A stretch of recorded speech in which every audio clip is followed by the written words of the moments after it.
Қазіргі таңда жан-жақты білім мен тәрбие берер мәдени орындардың бірі мектеп кітапханасы. Оқушылардың кітапқа деген сүйіспеншілігін, оқуға деген ынтасын арттыру мақсатында әртүрлі әдеби шаралар, кітап көрмесі, әртүрлі тақырыпқа байланысты бұрыштар ұйымдастырылады. Халқымыздың қилы тарихын, өнегелі әдет-ғұрпы мен салт-дәстүрін, мәдени мұраларын, әдебиет қазыналарын тереңінен толғайтын сөз өнерін оқырманға кітап арқылы насихаттайды. Кітапхана 3-ші қабатта орналасқан. Кітапхана көлемі 208,143 метр квадрат. Кітапханада оқырмандарға арналған абонемент, оқу залы, интернетке қосылған 18 компьютермен жабдықталған медиатека, оқулықтар қорын сақтайтын кітап қоймасы бар. Жарықтандыру санитарлық гигиеналық талаптарға сәйкес буккорсинг, оқу ақыштар мектеп жобасымен жабдықталған.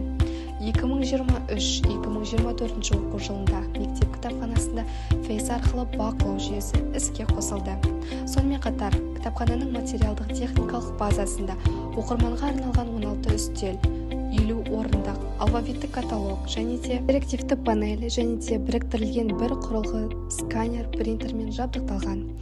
Оқырмандарды кітапханаға тарту мақсатында Білім және ғылым министрлігі 2020-2025 жылдар аралығында білім беру ұйымдары кітапханасының дамуы бойынша жол картасының жобасы бойынша кітап оқуды насихаттау мақсатында республикалық оқуға құштар мектеп жобасы бастау алды. Жұмыс жасау барысында жайлық сезіну үшін қолайлы психологиялық жағдай жасалған, безендірілген тақырыптық көрмелер, керекті энциклопедиялар, анықтамалар, ғылыми әдістемелік көркем әдебиет баспаларымен жабдықталған.